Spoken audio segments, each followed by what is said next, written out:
ఈ జీవితాన్ని మనము లాగలేకపోతున్నాము. ఈ జీవితంలో మనం ప్రయాణం చేయలేకపోతున్నాము. అవును, నిజమే.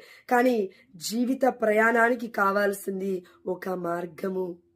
ఆ మార్గం ఏంటో తెలియాలి. ఒక సత్యము. ఆ సత్యం ఏంటో తెలియాలి. అవును, జీవముతో మనం ఉండాలి, నిర్జీవులుగా ఉండకూడదు. అయితే జీవమేంటో తెలియాలి. యేసయ్యా. మరి తెలిసిందా? అర్థమైందా? పరిశుద్ధమైన గ్రంథమే అది. నేనే మార్గము, నేనే సత్యము, నేనే జీవము. ఈ జీవిత ప్రయాణములో పరిశుద్ధమైన గ్రంథమే మన జీవితం అవ్వాలి.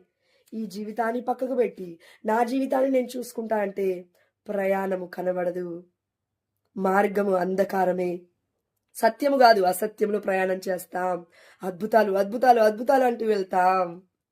కానీ అద్భుతమైన యేసు ప్రభుల వారిని దివ్య ప్రసాద నాథుడిగా స్వీకరించము యోగ్యకరముగా కేవలం కనతలియన కథోలిక శ్రీ సభలో మాత్రమే మనం స్వీకరిస్తున్నామనే సత్యాన్ని కూడా మనం మర్చిపోయి కథోలిక శ్రీ సభనే పక్కకు పెట్టేసి పరిగెడుతూ ఉంటాము అద్భుతాల కొరకై.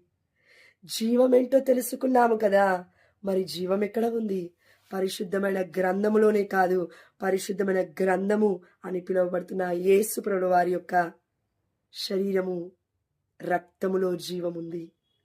మరి ఆ రక్తాన్ని, జీవాన్ని మనం యోగ్యకరంగా పానము చేస్తే తప్పకుండా మనము జీవవంతులమే.